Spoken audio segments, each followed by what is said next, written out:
Missed an episode of your favorite podcast? Choose from over a decade of content in our archives, not just the latest episode. All free at GCNlive.com.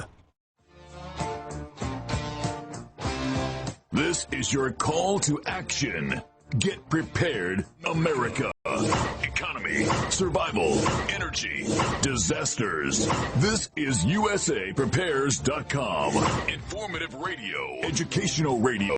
Interact now by emailing instructor@usaprepares.com or text at 434-390-7953. Class, please take your seats. Now, your instructor, Vincent Finelli. Everyone all set, cocked, locked? Here we go. Your dial set correctly to USA Prepares. Thank you for being in class with us. Jason is engineering the broadcast in Minnesota at Genesis Communications Network. I'm Vincent Finelli. Dr. Norm Shealy is with us. Dr. Shealy, are you blissed? Yes, in the land of Oz. Yeah.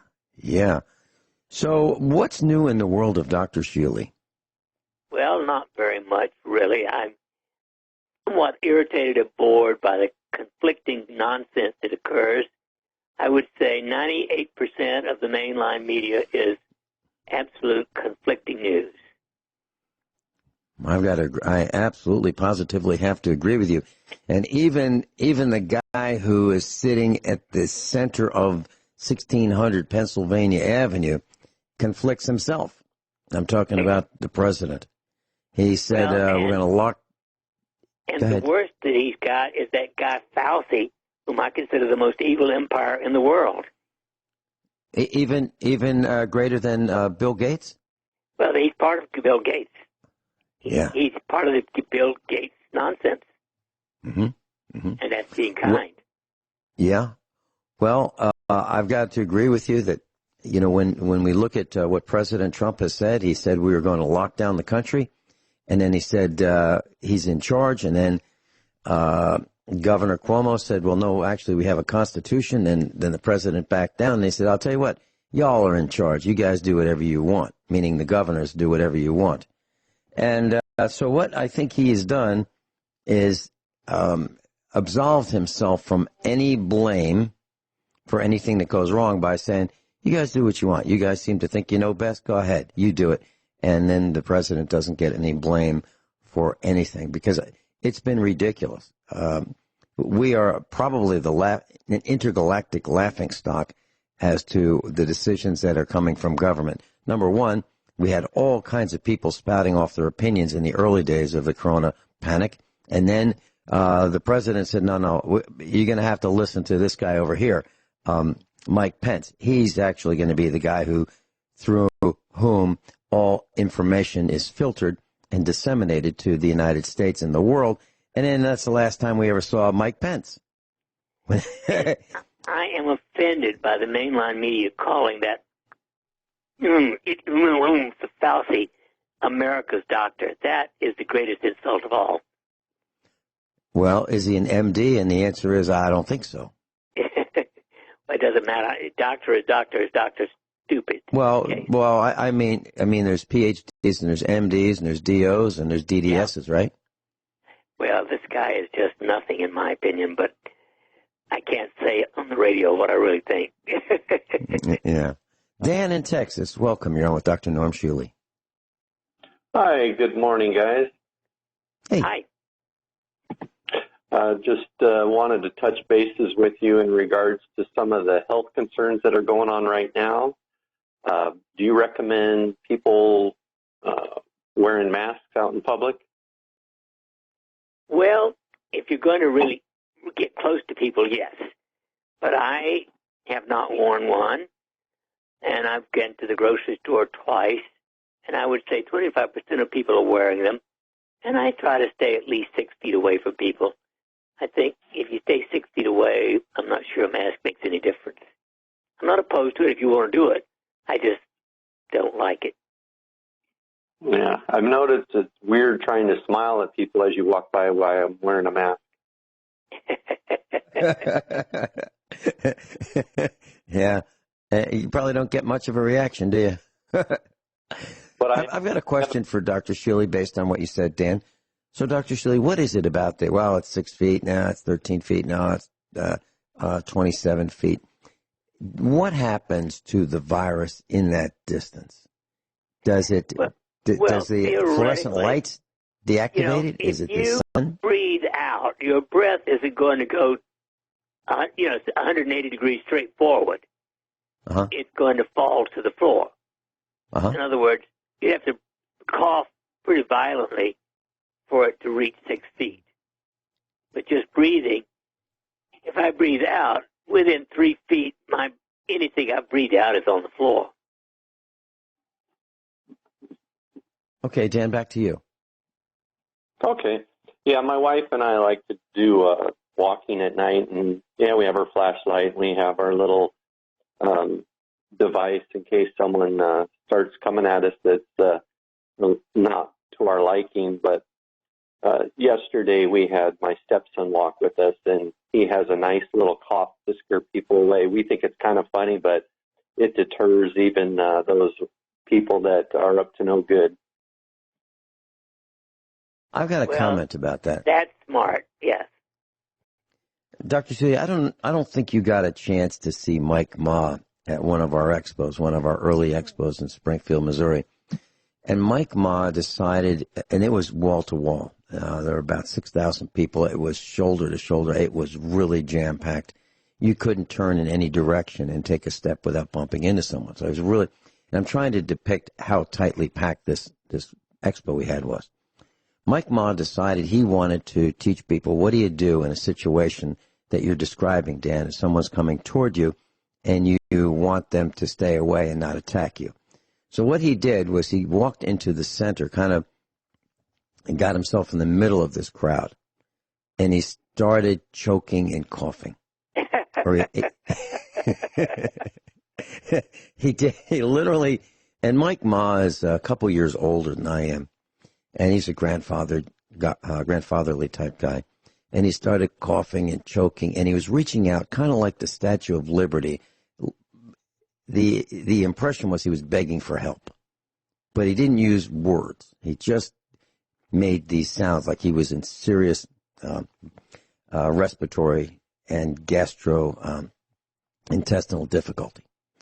So he was reaching out, and he was rotating very slowly around the circle, so everybody got a full frontal view of him. And everybody backed up. Everybody. He cleared a space probably 25 feet all around him as he and he never said, y'all back up now. He didn't do anything like that. He just started coughing and choking. And I happened to have the PA microphone, the overhead microphone, in my sports coat pocket. And I had to say, hey, people were dialing 911. They were calling for an ambulance for Mike Ma because they didn't know what to do. So literally, he demonstrated what you do if you are about to be attacked and you are overwhelmed by a number of people. And it absolutely, positively worked. Now, he didn't say, y'all pay attention and watch what I'm going to do. He just did it. And then he said, y'all saw that, right? So that's what he did. Dr. Shealy, had you heard about that? Yeah. And that is obviously emphasizes the kind of thing I'm talking about. You don't, you stay away from coughing, but I don't think you need to stay more than a few feet away from. I try 6 feet, but you can't always do 6 feet. Right. Dan, had you heard that story before? I remember hearing with Mike Ma that you had mentioned, I don't know how many months ago, but it's just kind of interesting how just when you cough, people start walking the other way. Well, now they do. For sure they do now. Yeah, maybe, and I've listened. I've listened when I was in seminar rooms, listening to the speaker, and you want to hear what the speaker has to say most of the time. And I would pay attention to the background sounds. And, people would cough, but no one really paid attention to it. Now everybody pays attention to a cough because it could be the cough of death, right? Yes. Dr. Shealy, I'm in almost halfway through your wonderful food remedies source book. I think it's like over 450 pages. So some really good information in that for people that are interested while they're at home to read a book. That's probably one of the better ones I've seen or read in the last few years. But looking at some of these things that I'm growing at home, I also wanted to ask your comments in regards to ozone water, zinc, and absorbic acid. Well, zinc is essential all the time, about 20 milligrams a day of some kind of zinc. And ozone, I don't know that the water is that great, but breathing it is wonderful. And it can be given intravenously, and you can actually put ozone around wounds and heal things on the skin, etc. And IV is wonderful. So with this corona pandemic, do you recommend those that I just mentioned? Because I think this food remedy source book has a lot of good things that will help build your immune system too. Oh, yeah. In general, antioxidants are what you need. And, of course, depends on what food and how many ORACs. That's how you measure the antioxidants. But you need a minimum of 5,000 ORACs a day. And I start my day with 20,000 ORACs in a flush. Okay. A natural hand sanitizer that we can make at home. Do you have any recommendations? Well, of course, plain old soap is the best. And after that, I would say rubbing alcohol. Okay. And then PMF. Can you explain how that might help with what's going on? Oh, yes. Pulsed electromagnetic frequency. In a healthy situation, every cell has a minus 70 millivolt charge on it. That's a cell at rest, not needing to do anything. When it's disturbed for whatever reason, whether it's from any lack of antioxidants or whatever, it might go down to minus 50. Then that cell becomes hyperactive, and it can cause whatever is wrong with that group of cells to go crazy. The PMF establishes or helps to re-establish the minus 70 millivolt charge in every cell in your body. Therefore, it is a general health enhancer, a general immune enhancer. It is the greatest thing in the world when you get the right PMF for depression and anxiety, but also for local pain. Okay. And a lot of things had mentioned, they're all on your website? Yes. The Gamma Pimp is my favorite. I like electrotherapy. I've been working with electrotherapists for well over 60 years, and this is my favorite of all time, is a Gamma PEMF device. Dan, I've got a question for you. You're talking about Dr. Shealy's book. I believe you were talking about the Illustrated Encyclopedia of Healing Remedies. Is that correct? Dan, you still with us? Something happened to the connection with Dan. Dan, if you'd like to stay with us through the break, that'd be fine. We'll be right back. Class Dr. Norm Shealy's with us, normshealy.com, NORMSHEALY.com. Dan in Texas is called in. Dan, when you mentioned the book that is about 450 pages, were you talking about Dr. Shealy's book, The Illustrated Encyclopedia of Healing Remedies? Yes, I was. Okay. Class, if you'd like to buy one, they're available right now on eBay. You won't believe how little you can buy one for. Yeah, I mean, you will be shocked. I have 3 of them in the studio, and what I've done is I've bought them for friends, and you will be most impressed. And I've said this: if you're only going to buy one book for your entire life, that's the book to buy. Dan, does that sound reasonable, or does that sound like an embellishment? No, I was surprised a few weeks ago when you said the price, and I bought the book, and then I'm looking on his website for $15.95. It should be $59.55. It's just amazing for how many pages, and the colors of each page is just amazing for $15.95. Unbelievable.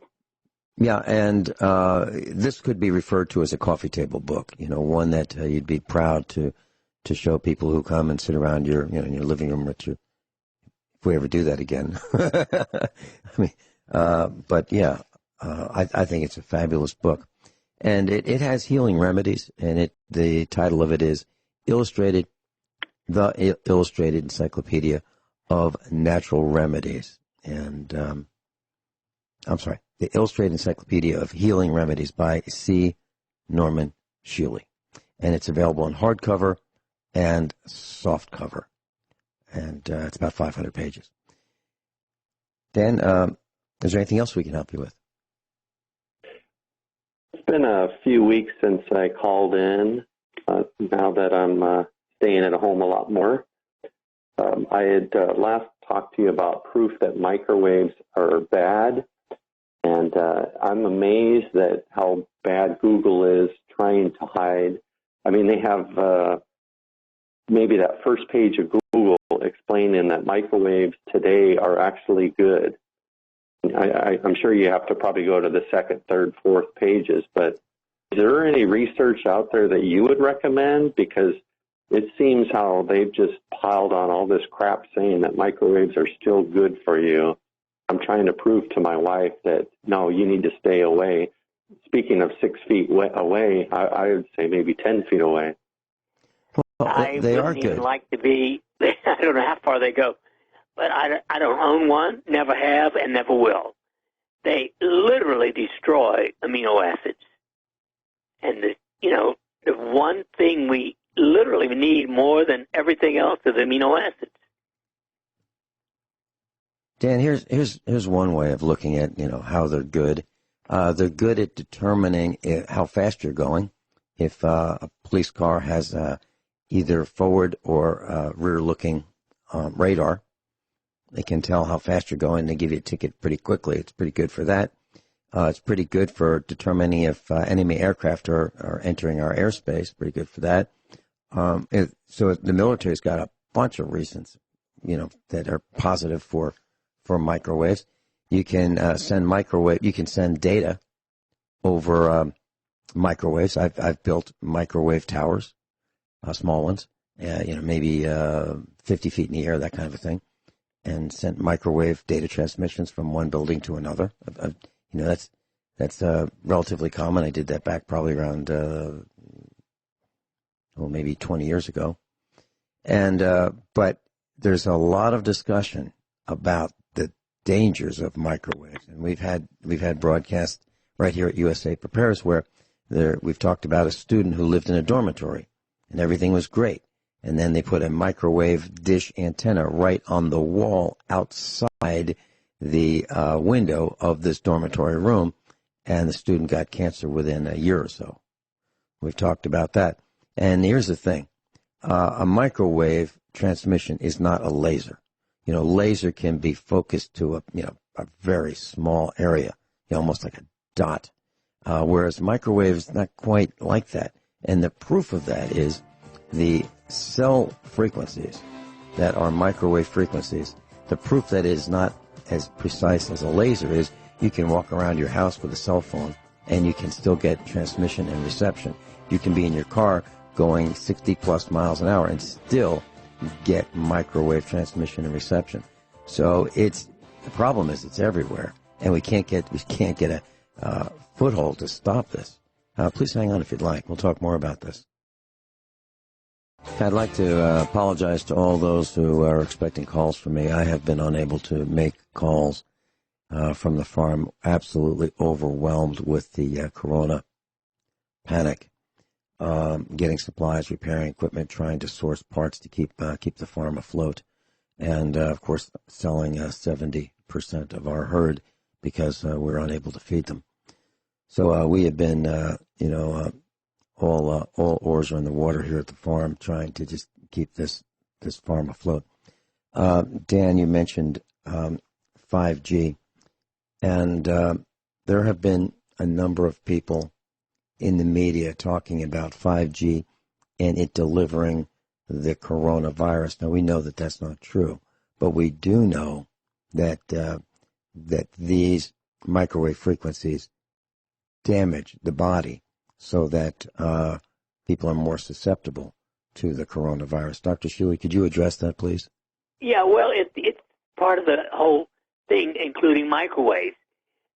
Microwaves are not healthy. They destroy your immune system. They destroy even the minerals in normal vegetables are converted into carcinogenic agents. So 5G is the ultimate to date in potential damage. 3G is not the greatest, but 5G is, well, unacceptable. Dr. Shealy, is it because what the microwave frequencies do is wiggle in between the molecules of the food and rub them together and cause so much friction that it destroys them? Is that what it does? It literally destroys them. And of course, remember, human DNA is 52 to 78 billion cycles a second at a billionth of a watt. But anytime you get those billionths of things and start increasing it to, 10 billionths of a watt instead of a billionth of a watt, it's actually not useful. I just thought of an analogy, Dr. Shealy. So, class, when you're cold and you rub your hands together, you cause friction and you warm up your hands. Okay? So the microwaves do the same thing to the food in your microwave oven. And radar does the same thing to you if you are in the path of radar. And so I was thinking, what else would be an example of that kind of friction, but at a greater rate? And that would be a drag race. And so you've got two cars lined up with a light, red, yellow, green. And when you get to green, both drivers launch their vehicles and head down a quarter of a mile. But when they pop the clutch, the tires start spinning. And the friction that's generated by those spinning tires as that car launches from the starting line, smoke comes out. So the tires turn to heat, little bits of rubber. They dig a hole in the pavement. Smoke comes out, and the surface of the tire that has been spinning has been turned into little bits of rubber, smoke, and heat. So that's an example of what friction can do to a tire. As a matter of fact, some race cars, the fastest ones on the track, if you will, get one use out of the rear tires, one, because after that they're destroyed. So I just wanted to give you that analogy. I'm sure you've seen drag racing either in person or on the internet or videos, and the smoke coming out from the tires. That used to be the tire, that smoke. And what you can't see is little bits of rubber that went flying everywhere. Dr. Shealy, does that sound like a reasonable right, example? It's like boiling. Rubbing your hands together, they don't boil. Mm-hmm. You don't stick them into boiling water. Right. But you drop that hot dog on your skin after it's been in the microwave oven, you can burn yourself with it. Better in your skin than in your mouth. Yeah. Dan, any comments from you? Obviously, you've been working with microwaves. Just changing subjects in regards to, I guess you do have extra time on your hand because you've recommended some wonderful shows, The Walking Dead, The Survivors, Jericho. Do you have any other recommendations? Any ones on microwave TVs? A good point. By the way, you've seen all of those? Yes. Okay. When you watched Survivors, there were two. There was one that was around 1975, 76, and then there was another one, I think, around maybe 2006. Did you see both of those? No, I'll watch the 2006 because I had that. I guess it's online now, the old one, but I bought it through whatever, Amazon or eBay, something like that. The original one, the 1975, 76 is better, in my opinion. Gives you more of more of an understanding about this social collapse. And when I referred to the corona panic, it was what happens when the coronavirus is somewhat understood by people. They'll panic and buy all kinds of things, and the reactions ultimately will disable and damage the supply chain. And that's what I meant by the corona panic.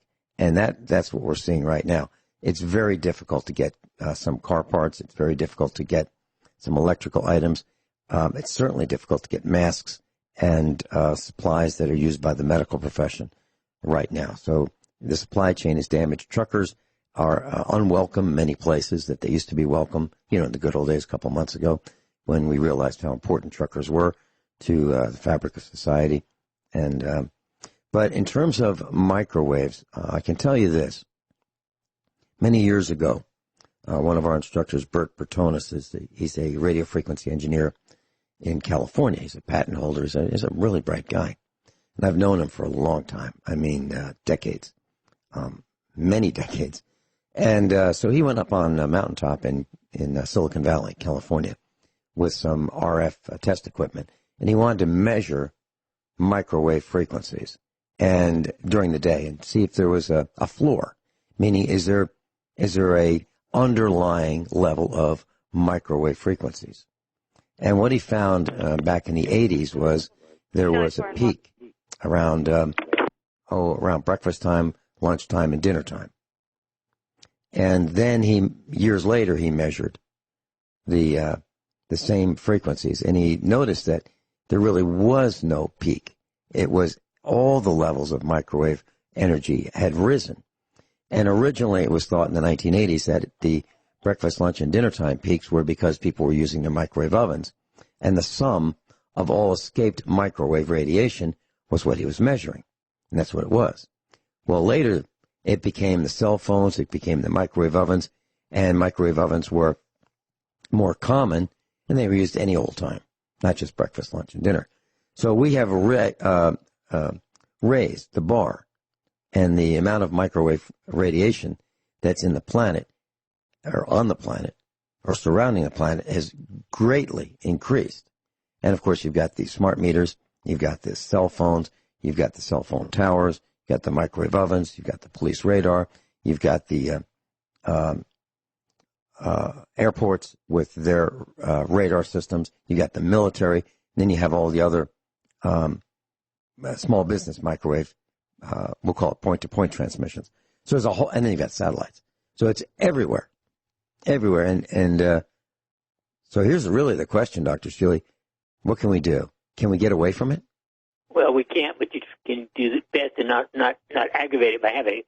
There are 27,100 references to microwave dangers on Google Scholar. Okay. Hey, Dr. Shealy, instead of your book, Who Killed Common Sense, can you say Who Microwaved Common Sense? Well, actually, interestingly, my next book is Restoring Common Sense. It just went off to the publisher 10 days ago. I'm waiting to hear from them. Look forward to it. Thank you, guys. God bless you. Have a good day. Thank you, Dan. What an interesting guy. That's great to hear from Dan in Texas. And if you'd like to call us, we'll pay for the call, 866-582-9933, 866-582-9933. So, Dr. Shealy, the 5G and microwave frequencies that damage our bodies, can we prove that that is why the coronavirus is taking hold? Is there a way we can prove that? Interestingly, just for 5G risk, there are 38,000 references on Google, and there's no question that 5G is bad for you. But proving that it somehow is involved with the coronavirus is going to be the most difficult of all. Every single bit of information that's come out on that has been conflicted one way or another.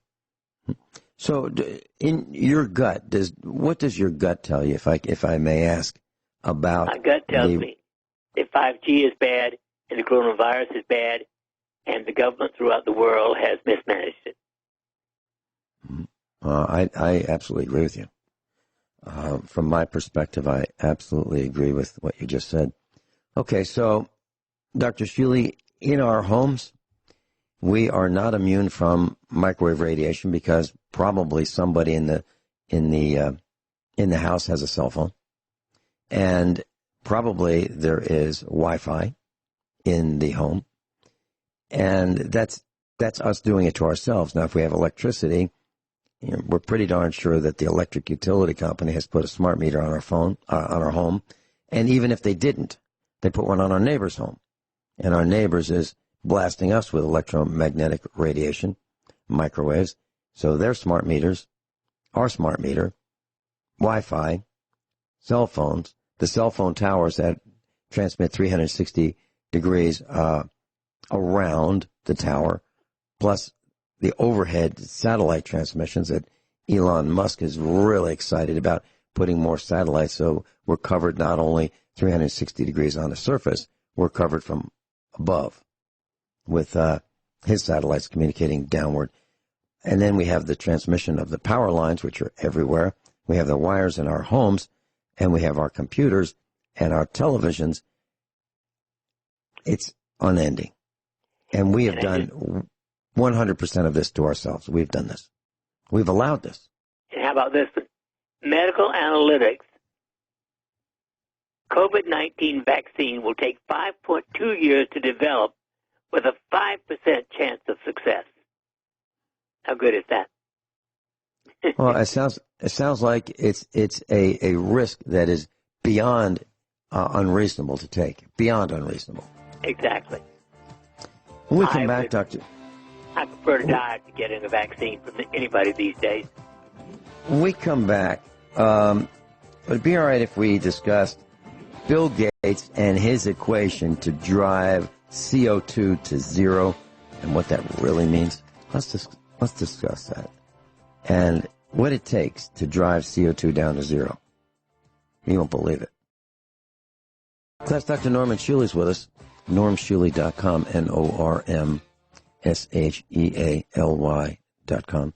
And if you'd like to get your vitamins, minerals, supplements, and peruse his offerings, you can do it right at NormShealy.com. Dr. Shealy, Bill Gates put forth an equation, and it's very simple.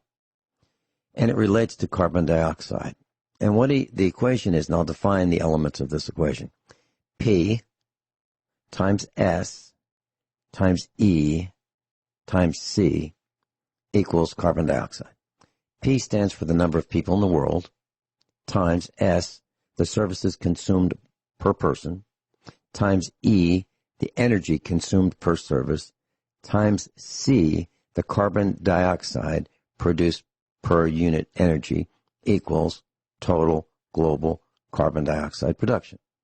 Seems somewhat reasonable on the surface. And he says he'd like to get it CO2 down to zero.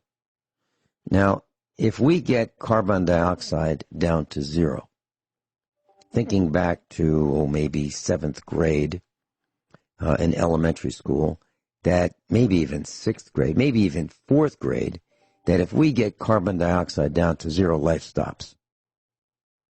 Isn't that right, Dr. Shealy? Well, the average tree consumes 2 tons of carbon dioxide a year. So, we only need roughly 13 billion trees around the planet to absorb the extra carbon dioxide produced by people. Mm-hmm. Now, as a normal part of our respiration, we consume air through our lungs, maybe even through our skin, and we exhale. That air contains about roughly somewhere around 20% oxygen, and it's been going down over time. But I learned it was 21% when I was in elementary school back in the 1950s. But we inhale air, remove some of the oxygen, exhale the air with an increased amount of carbon dioxide. Now, the plants are in balance with us, and they need the carbon dioxide. And they take carbon dioxide and convert it into oxygen. So it's a great relationship we have with plants. They need us, we need them. And it should be in balance. And when it's in balance, everything works really well. But if we get rid of carbon dioxide, which Bill Gates is advocating, we are going to kill all the plants. And if we kill all the plants, we're going to have a real tough time making oxygen. Isn't that right? Yes. So the equation P times S times E times C equals CO2, carbon dioxide, meaning the number of people in the world, P, the services consumed per person, times the energy consumed per service, times the carbon dioxide produced per unit of energy equaling total CO2.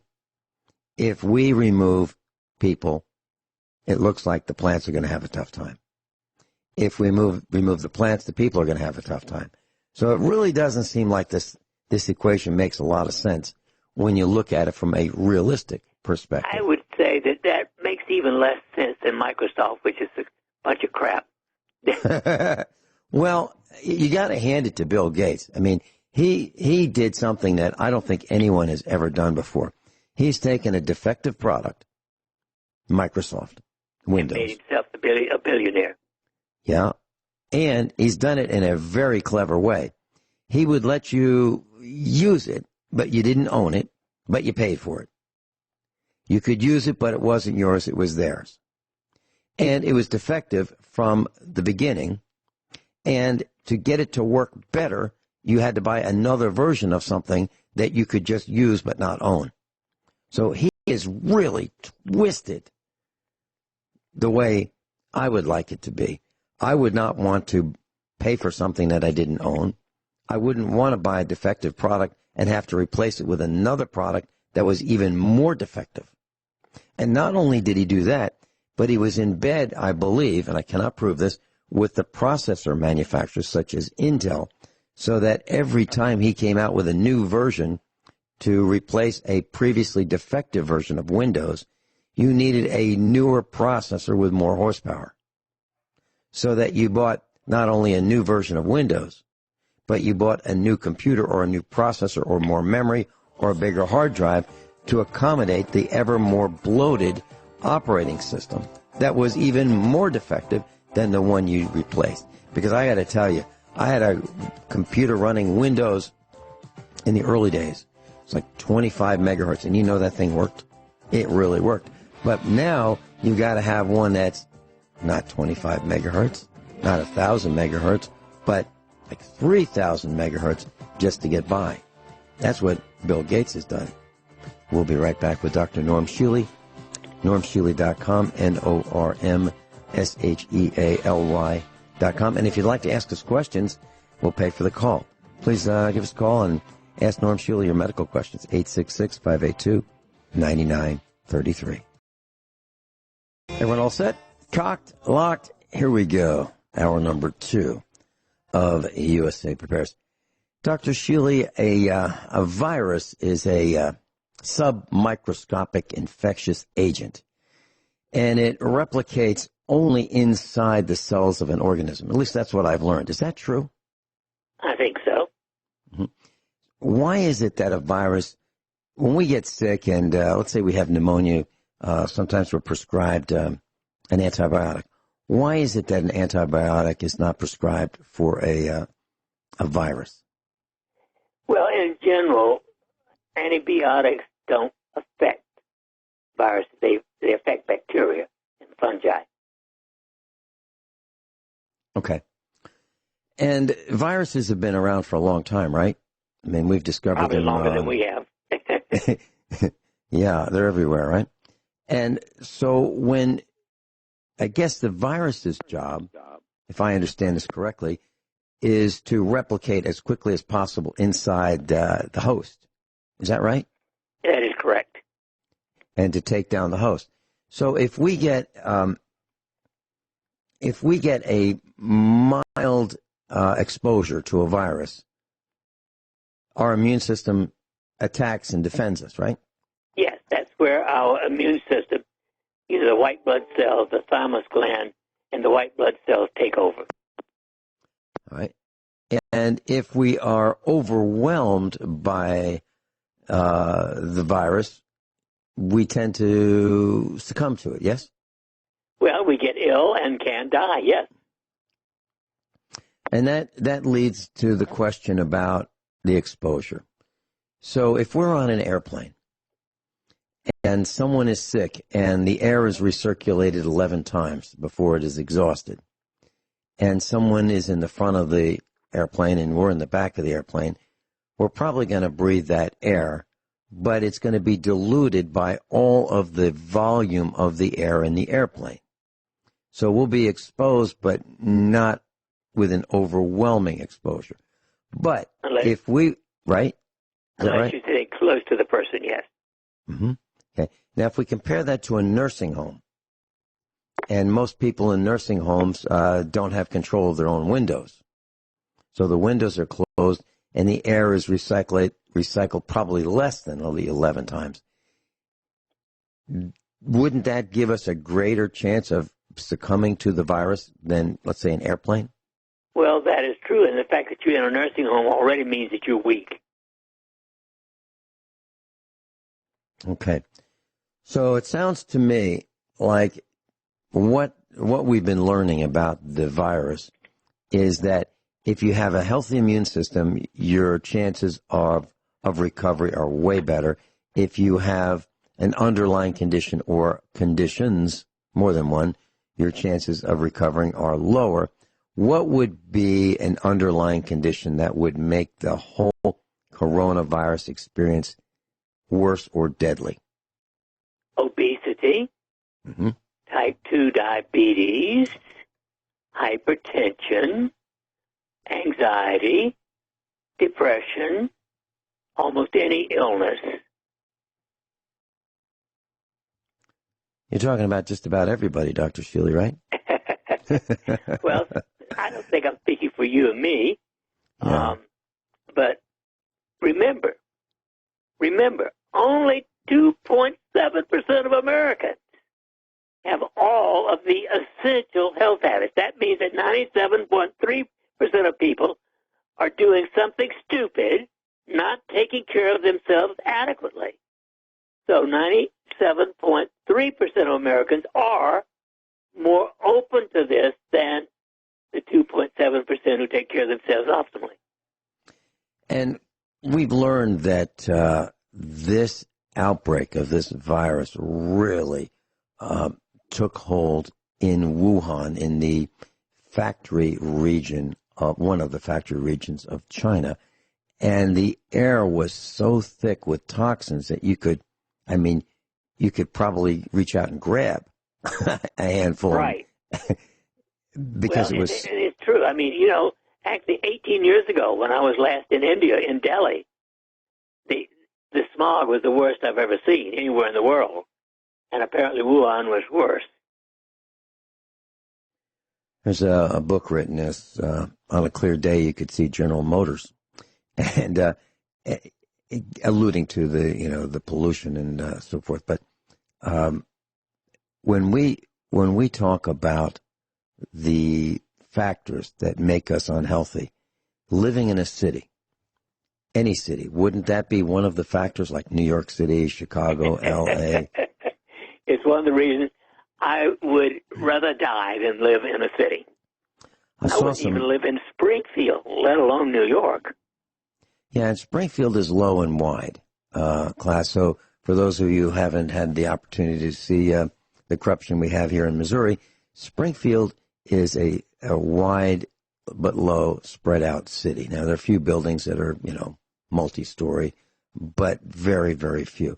Most of Springfield is single story. And it's an interesting city because normally on the East Coast you would see businesses on one end of town and residences on the other. Now, that's not the way it is in Springfield. Springfield it's all intermixed. You could go through a neighborhood and be in a shopping district and then go to a factory. It's much more mixed up than the traditional model on the East Coast. So, Dr. Shealy, anxiety, lots of people are anxious, lots of people are obese, lots of people are depressed, lots of people are impacted by air pollution, stress at the job. I'm talking a couple of weeks ago when people had jobs. Toxins in the water, toxins in the food. They weren't eating the healthy sampling of fruits, nuts, green vegetables, and other colored vegetables, and meats. We're eating injected, infected meats. We are eating foods that are designed, the designer foods, to make us think that they're good for us. And when the waitress or waiter used to come over to the table, they'd say, "How does that taste?" So we've been conned into thinking that tasting good is equivalent to good for you. Actually, we didn't even talk about good for you anymore, right? So if you put all this together, it's a perfect recipe for taking down a lot of people, as I see it. Is that exactly? Okay. And that is what Bill Gates wants to do, because he talked about, and I've heard him say on the internet, not in person, but I've seen images and videos of him talking about overpopulation. It seems to be really important to him to let us know that we have overpopulated the planet. And I'm not of disagreement. I'm not. I think there are way too many people. But I don't think the way to solve the problem is by killing them. I think the way to do it is by teaching everybody about resources, finite resources, renewable resources, waste at the earliest level in schools, and teach people not to waste things, and then get rid of a lot of these marketing companies or marketeers who make things more desirable and attractive by overpackaging and then creating the trash heaps that we have to bury the packaging. We have squandered resources all over the world, especially in the United States. I think we are probably number one in squandering resources. So I think that it would be nice if we could start teaching how to prevent the overpopulation and the over-squandering of resources. Dr. Shealy, your thoughts? Well, in my opinion, we wouldn't be overusing resources if people weren't fat, sloppy, smoking, and not eating properly. I mean, that the mere fact that 72 or 3% of Americans are overweight is at the top of the list of nonsense, premature death. I just can't imagine sitting down with my dog and saying, "I'll tell you what, here, I want you to think about this. So we're going to take this stick. Now, this is wrapped up. It's got a white wrapper. I know dogs can only see it, black and white. So it's a white wrapper. We're going to put a weed in there, and we're going to stick this in your mouth, and you're going to walk around with it until it goes out. Try not to burn yourself." He'd laugh at me. He'd say, "Dad, are you retarded? Really, why would anybody do that?" Well, 22% of American adults still smoke. Yeah. So here we have, in Los Angeles, out of work, more than half of the workers in Los Angeles are now unemployed. Just 1 month into the corona lockdown, 1 month, and they're sick of it. They want to go back to work, and I understand that. So, Dr. Shealy, what do we do in this environment? Do you have a thought? Do we lock down? Do we say y'all aren't going out, and we're going to nip this in the bud, and we're going to kill the economy, or do we say y'all go out and do whatever you want, and a lot of people are going to succumb, especially those with compromised immune systems, which seems to be just about everybody. What are your thoughts? If you were in charge, what would you do? Well, I would not have caused the shutdown. So now that it's here, I'm not quite sure how to start back. We've already created the damage. And even if we open the doors tomorrow, it wouldn't work right. There are going to be some businesses that never go back to work again. Right. They've been clobbered. And on the other hand, there's the most amazing thing that in Florida, they opened the beaches again. Yeah. And even the government of Florida is stunned by the stupidity of people saying, I'm going to the beach. And that they flooded the beaches. These are people who were locked down. Evidently, it's like they were released from prison, and the first thing they did was go to the beach, where they could be, and not everybody's young that's done this. So there are a number of seniors who have exposed themselves to even a greater risk. I really don't get it. I really don't get it.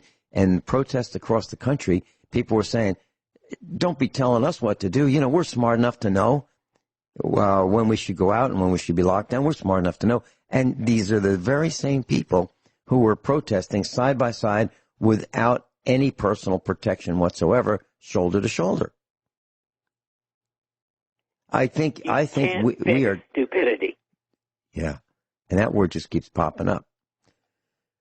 Okay, so we've talked about this before. Maybe we should say it again, Dr. Shealy. We are rototilling our garden.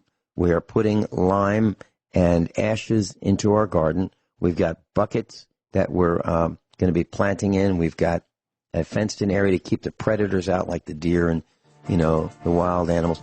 When we come back, can you tell us one more time what we should plant in our garden, which colors we should have, and why? What is in Dr. Shealy's garden for keeping us healthy and keeping the coronavirus away from our bodies? That's Dr. Norm Shealy, normshealy.com. We'll be back in just a couple minutes. Class, Dr. Norm Shealy is with us, and I'm going to talk again about the garden, what we should put in our garden right now so that we can have some greens. From my perspective, I'm concerned about those who have handled what's in the supermarket. A couple of dozen green veggies, kale, chard, Chinese cabbage, lettuces of many, many, many kinds, and all kinds of herbs go along with that.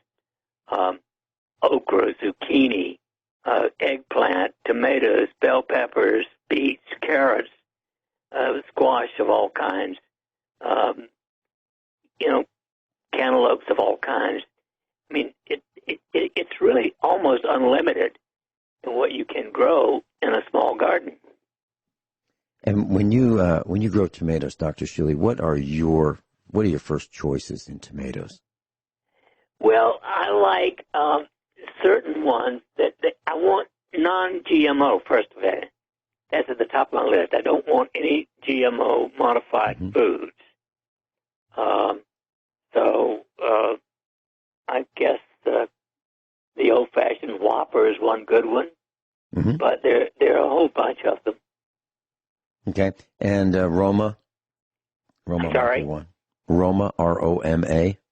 Oh, of course, Romas. And I like some of the pear tomatoes, both the yellow and the red pear tomatoes. And but basil is another favorite, and marjoram. You're only limited by how much space you've got and how much time you've got to work with it. How about basil, a little fresh basil, a little extra virgin olive oil, some cut up tomato, maybe a little Himalayan salt? What a great lunch. And bell peppers. Yeah, and some bell peppers. We plant Anaheim peppers. We plant, hot peppers as well. And we make tinctures with the hot peppers. And we have onions and garlic. And what about corn, Dr. Shealy? We have a neighbor who feels that he actually has corn seed that is non-GMO. Have you heard of that? Yes, I have. And, if you could trust them, I think you may be able to find it on the Internet. I've tended not to grow corn for a number of years just because even though I like it, it's not something I eat very often. And what about the colors, Dr. Shealy?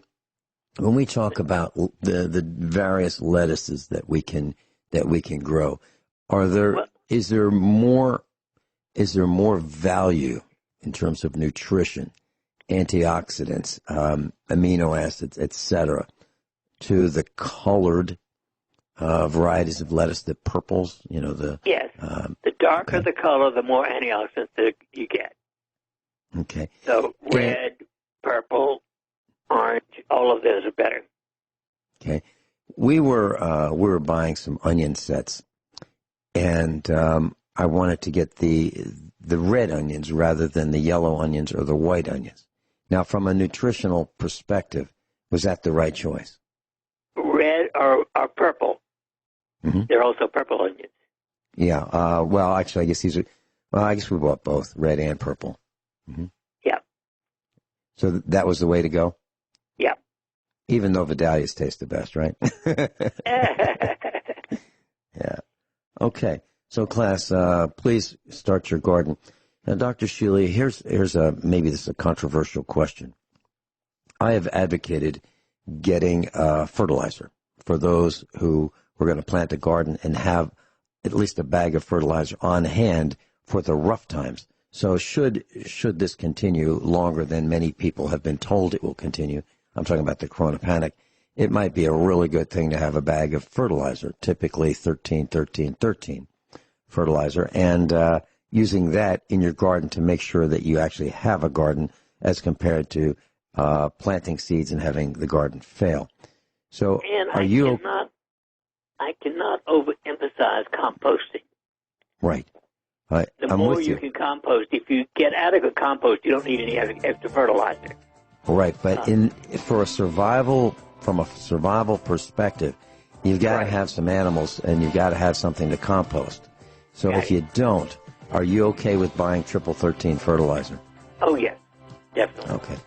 There you go. You heard it from Dr. Shealy. That's what we do in the case of not having enough compost and enough manure that is aged in order to have our garden grow. We'll be right back with Dr. Norm Shealy. Class, Dr. Norm Shealy is with us, normshealy.com, NORMSHEALY.com. Dr. Shealy, there's an unanticipated domino effect of the corona panic. And let me share with the class what this is. So you all know that the roads are sparsely traveled now, right? So the highways and the byways are empty in lots of places. Well, as a result of this, people just park their cars and haven't done much with them. As a matter of fact, here at the farm, we canceled the insurance policies on all of the vehicles that are non-essential. There's no sense in insuring a vehicle that I'm not going to be driving. So my daily driver is now taken off insurance and it's parked. And here's what happens. If you have a vehicle that is, let's say, 2000 model year or newer, you will find that the computer systems, of which there may be over 100 computers in a vehicle, they're constantly drawing electricity, especially the one that provides the security system, the anti-theft system. So there's all kinds of computers. There's computers for the fuel management. There's traction control. There's the lighting system, the headlights, the interior lighting. You know how when you close the car door, the light illuminates, and then when you as you close the door, the light gets dimmer, dimmer, dimmer slowly. That's all computer controlled. So here's what happens. By not using your car, the energy from all these computers drains the battery. So within about 3, 4, 5 weeks, your battery will be absolutely, positively dead, and it will not start your car. So try it. If you haven't used your car in a few weeks, see how ready it is to fire up. You might find that it won't start at all. So what do? Obviously, you have to recharge the battery. Now, the last thing you want to do is use a high current charger. You might say, wow, I want this thing charged really fast. So the faster you charge it, the more you damage that battery permanently. So about 10 amperes of charge, 10 AMP, 10 amps of charge is about the most that you want to charge your battery in order not to destroy it permanently. So you're going to find out that if you don't use your car, and if you don't start it and use it, the battery will go dead, and you will not be able to start it unless you recharge the battery. Now, a car battery is not a device that generates electricity. It just stores electricity. The electricity that it stores is generated from either the alternator or a generator. An older vehicle would have a generator. I'm talking about like 1950s. Newer than that would have an alternator. And that's what the turning of the alternator or the generator by the engine, driven by a fan belt or a serpentine belt, is what charges the battery. And if the engine's not running, the battery's not being charged. And you will have a dead battery in 30 days or so. For sure. For sure. Dr. Shealy, any comments about that? Well, it's smart to know that, of course. Fortunately, I charge up my car at least 5 times a week. Mm-hmm. Well, that's plenty. And by the way, class, if you've never noticed that when you have a dead battery or a battery that is not sufficiently charged, you might get 4 seconds of cranking of the engine, because your battery is only designed to crank that engine for maybe 30 seconds at the most. That's with a well-charged battery in good condition. So a battery will provide a lot of current. A car battery will provide a lot of current for a very, very short time. And a marine battery will provide less current for a long time or a longer time. So you really want an automotive battery to provide a lot of current for a short time, because the demands of starting the engine are enormous, especially in the wintertime. When it's cold, it's way harder to start a car than it is when it's warm, for a lot of reasons. Most of those are frictional reasons. But I just wanted to share that with you. And the best battery charger that I've ever found is made by a company called Xantrex, Xantrex, and you can find them used on eBay if you want the best battery charger. And they might be pretty darn expensive. The last time I bought one, it was around $150 used. And I had to provide my own cables to go from the battery charger to the battery. So I just wanted to share that with you. Start your engines, and not only start your engine, move the vehicle. You want to use the brakes. You want to use forward, reverse, neutral, park. You want to use the transmission in all positions. And you want to use the brakes. You want to use the steering system. You want to make sure everything is lubricated. And once a week, you want to turn on the air conditioning unit of your car, whether you need it or not, for at least a minute to lubricate the seals. That way you won't lose refrigerant as quickly as you might otherwise. Dr. Shealy, what would you like to share with our class that you think that they need to know about medicine, health, the corona panic? Well, again, the single most important thing, in my opinion, is to detach from those things you cannot change. It doesn't do any good to play broken records over and over and over again. So, if there's something that bugs you, ask the question, can I do anything about it? Do I have the power? Do I have the energy? Do I have the finance or whatever? If not, take a deep breath and let it go. Just as you cannot change. Yeah, I did that with the census. It was bugging me. I was sitting here, and Mrs. Finelli said, this is for you. So I was looking at this 8-page form that the U.S. government wanted from me, and I thought about it, and I thought, you know what, I want to detach from this really quickly. So I took out a sheet of notebook paper, and I wrote a number on it, the number of people who lived in this house on that specific date that they wanted. And I wrote U.S. Census. I put my address. I wrote this, and I wrote it in very large letters, like 1 inch tall each letter. Well, I didn't want them to have to strain to read it, and it just says that this is the number of people that lived at this residence on this date period. And that's all it says. I put it in their envelope, and I detached from all of the nonsense of all the extra questions that they wanted me to respond to. Now, I didn't send it off in the U.S. mail because I don't know if they're even going to read these anymore. So I just put it out of the way. I don't even know if I could find it quickly. But I've decided that, well, they're not going to work, right? The government's not going to work. They're protecting themselves from the coronavirus. And so I just want to save them the trouble of having to read mine. And that's where I'm parked. So I love this detaching. I have detached from some of my former friends And, those are the kind of people that, and I'll bet you've had some of these too, Dr. Shealy. They call you up and say, hey, how you doing? Oh, while you're on the phone, I got to tell you about these problems I have and what do I do about them?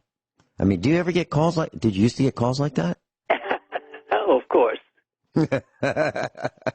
Yeah. So I've detached from most of those. And I have, I don't answer the phone. I just, hardly ever answer the phone because people would say to me, hey, Vin, how you doing? Oh, yeah, by the way, I've got this leak in my plumbing. I've got this leak in, my car died. Whatever it is, it was a crisis that they were trying to transfer from them to me. And so I've prevented that. And so I've detached from a lot of that. And you know what? There's a lot less weight and baggage that I'm carrying around, Dr. Shealy, by doing that. So their problems are not my problems. Their problems are their problems. I do remind people that autogenic training is the key to instant detachment. And it is free on my website, normshealy.com. Sign up and look for autogenic focus. You can get a free download of autogenic focus. And if you will practice that, it is the greatest thing in the world for training your brain. Class, that is normshealy.com, NORMSHEALY.com. Bob in Michigan, welcome. Hey, hi, Vince. Hey, I just had make a couple of comments on, you're talking about the batteries going dead. Yeah. Yeah. Can't you just disconnect the battery? Yeah, you can. You can disconnect the battery, and that will give you, maybe another 50 to 100% longer time before the batteries go dead. But the lead-acid batteries will discharge just all by themselves. They really will. So, but they really will. The other little trick, I'm not sure if this works or not. You can get those little solar panels that you plug into the cigarette lighter or something. What do you think of those? Well, I've got big solar panels, so I use them in strengths of 3. So I had a leftover solar panel. So I went to eBay and I bought a charge controller, a solar charge controller for 12 volts, which really means like 13.2 volts. And so I hooked that up, and I have that hooked up to batteries that I want to charge. Here's the real trick. Here's the thing that really, really works best. So I bought a Xantrex. I actually bought like 4 or 5 Xantrex battery chargers. And they have terminals that you can connect to 2 or 3 batteries. So one charger will support 2 or 3 batteries. Then I took some 50-foot extension cords that I bought at the Chinese factory outlet, and I bought some heavy-duty battery clamps. And these are, you squeeze them with, they're not like alligator clips. These are battery clamps. And I put them on the extension cords.